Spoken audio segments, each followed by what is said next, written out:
속보입니다. 대전광역시 유성구에서 다시 한번 살인사건이 발생했습니다. 수사당국은 이를 유성구 대학생 연쇄살인범, 이른바 악몽의 소행으로 추측하고 있습니다. 이번에는 몇 시예요? 새벽 4시 2분이요. 자상이랑 교사는 어떻게 되죠? 교사로는 목에 있고 자상은 등 쪽 심장 뒤에 있어요. 이번에도 그놈 짓이네. 벌써 6명째야. 혹시 주변에 CCTV나 단서로 쓰일 만한 것들은 있어요? 없어요. 이번에도 CCTV 없는 산책로만 노린 것 같아요. 또 이 정도로 끝인 건가?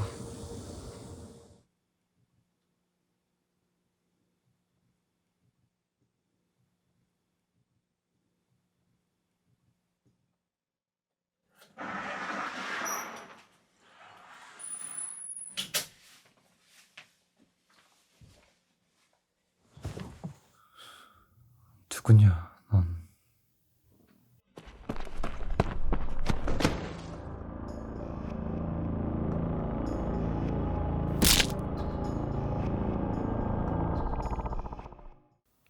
해리성 인격장애란 다중인격을 의미하는데요.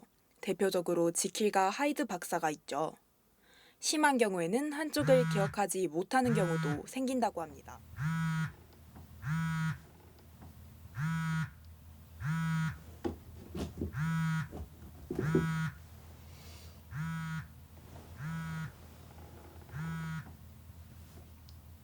여보세요?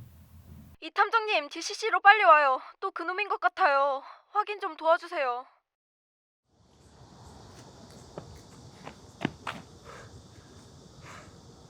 시체는요? 1시간 만에 오다니 빨리 왔네요. 시체는 부검에 맡겼어요.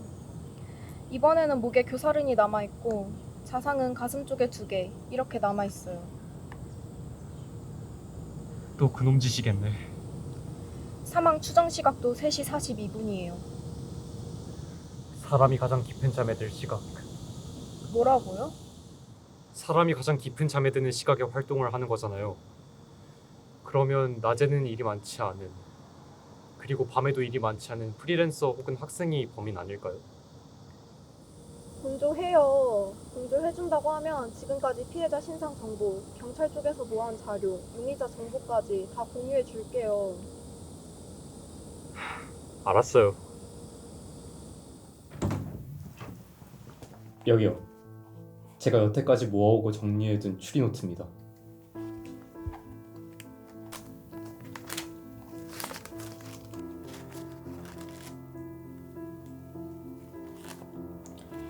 확실히 범인의 범행 시각은 모두가 잠든 새벽 4시쯤이네요. 여기요. 이거는 여태 사건에서 모였던 증거 물품. 지문이나 머리카락 등은 발견되지 않아서 감식은 맡기지 않았어요. 그리고 이건 사건 현장이에요. 여기 따로 찍어둔 사진들은 뭡니까? 다잉 메시지로 추정되는 것들이에요. 의미를 모르겠어서 아직 그대로죠. OX. 혹시 이 학생 학과 정보가 어떻게 됐는지 알 수 있을까요? 카이스트 전산학부 학생이에요.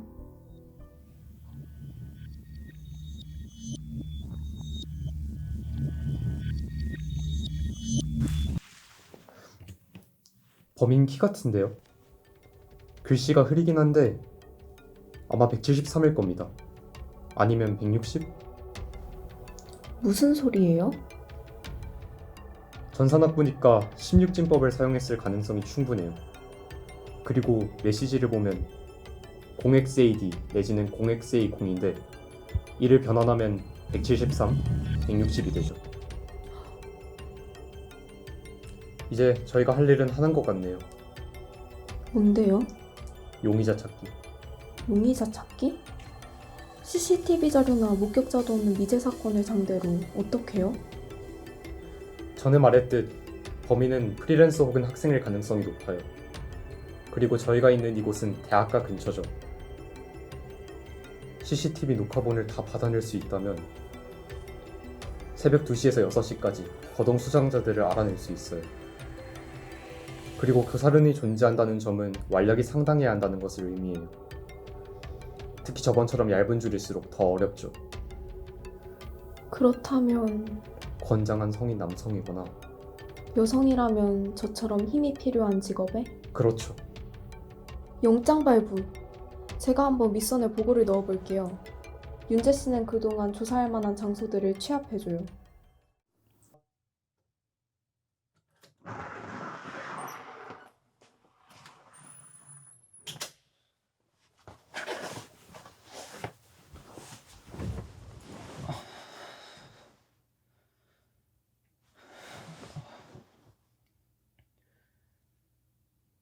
새벽 시간 프리랜서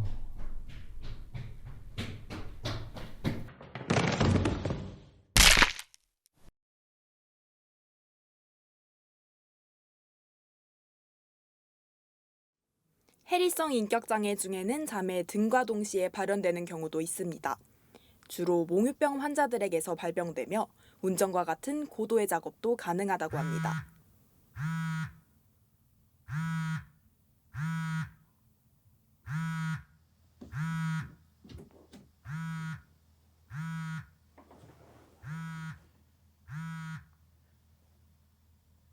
여보세요?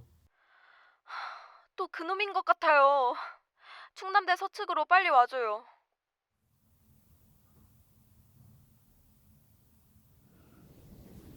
이번에는 허벅지와 등에 두 곳이 찔려 있어요. 그리고 피가 평소보다 많이 튀어 있는데 왜 그럴까요? 허벅지에 대동맥을 노린 거예요. 그래서 피가 많이 튄 거죠. 목에 교사른이 우선으로 있는 걸로 봐서는 기절을 시키고 찔렀다는 건데 허벅지를 쑤셨다. 점점 대담해지고 있다는 거죠. 점점 대담해지는 범행이면 범행의 주기가 짧아질 수도 있다는 뜻이잖아요. 피해가 훨씬 커지겠는데요?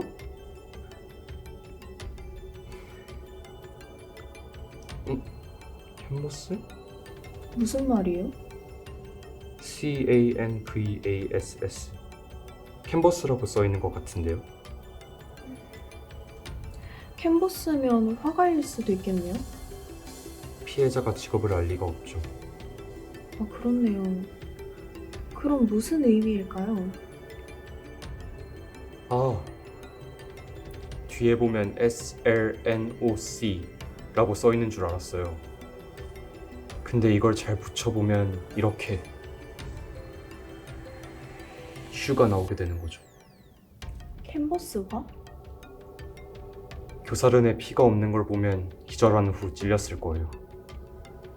충격으로 깼을 거고 기절한 상태에서 볼 수 있는 건 신발? 빙고. 그래서요? CCTV 상에서 캔버스화를 신고 돌아다녔던 사람들을 찾아보면 추리기 쉬워지죠. 가서 확인해보죠.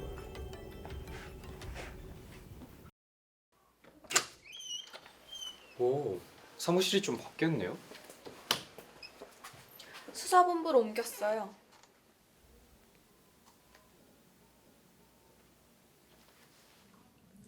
근데 그 수사 노트에는 어떤 게 적혀 있어요?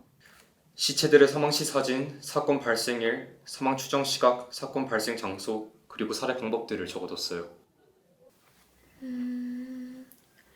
그러면 사건 발생 장소들을 토대로 용의자의 동네를 예측할 수 있지 않을까요? 맞네. 맞아. 사건 발생 장소. 저희 사무실 근처 유성구 지도 좀 찾아줄래요?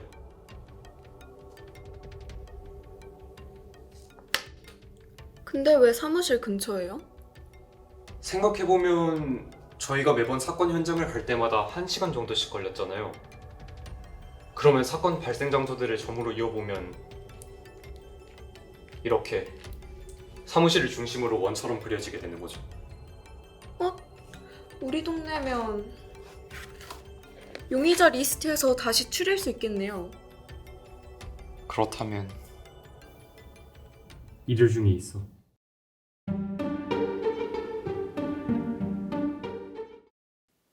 용의자 리스트에서 알리바이를 입증하지 못한 사람은 이 2명이에요. 그럼 본청의 집중감시 대상으로 지정 요청할게요. 고마워요, 승지 씨. 이제 사건이 일어나지 않으면 둘 중 범인이 존재할 거예요. 내일이면 범인을 알 수 있을 거예요. 오늘은 이만 들어가서 쉬어요.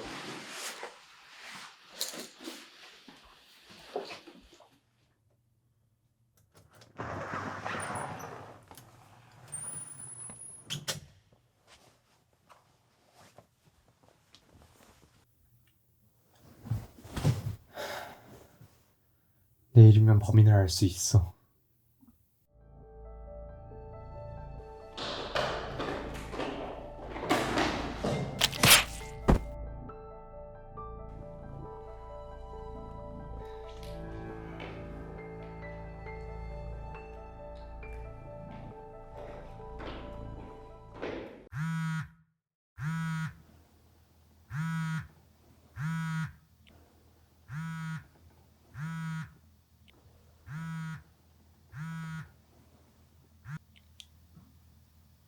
여보세요?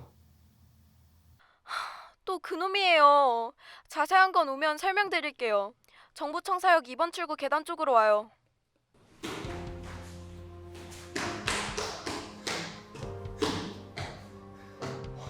어떻게 된 거야? 집중 감시는? 집중감시 결과예요. 2명 모두 알리바이가 존재했어요. 내 추리가 틀렸다고? 아니야, 그럴 리 없어.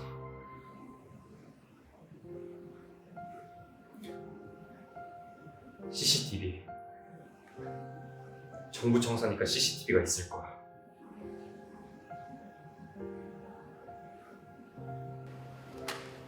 저기 있는 CCTV 파일은 봤어요? 영장 신청했고 오늘 나오는 대로 돌려볼 계획이에요. 연락 드릴 테니 혹시 놓친 사람 있는지 확인해줘요. 사람들 목숨이 달린 일이에요. 알았어요. 어떻게든 알아낼게요. 뭘 놓친 거지? 우리 동네에 살고 프리랜서에 173에서 160 정도의 키.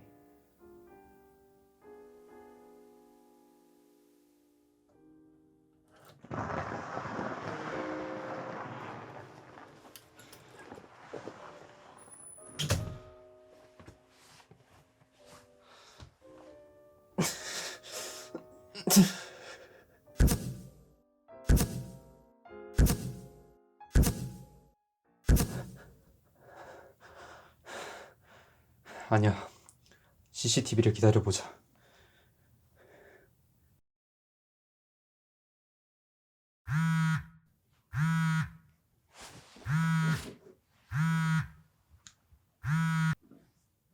여보세요?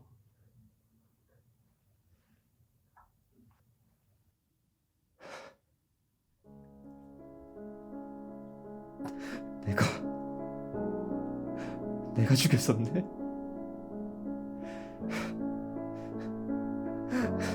맞네. 내가 죽였었네.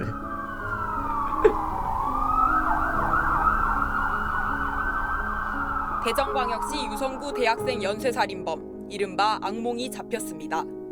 가해자인 이윤재는 탐정으로서 악몽의 전담 수사에 공조한 정황이 밝혀지며 충격을 안겼습니다. 이는 몽유병과 해리성 인격장애가 동시에 있는 경우 드물게 발생하는 일이며 심신미약 상황에서 발생한 사건에 대한 법원의 판결이 주목됩니다.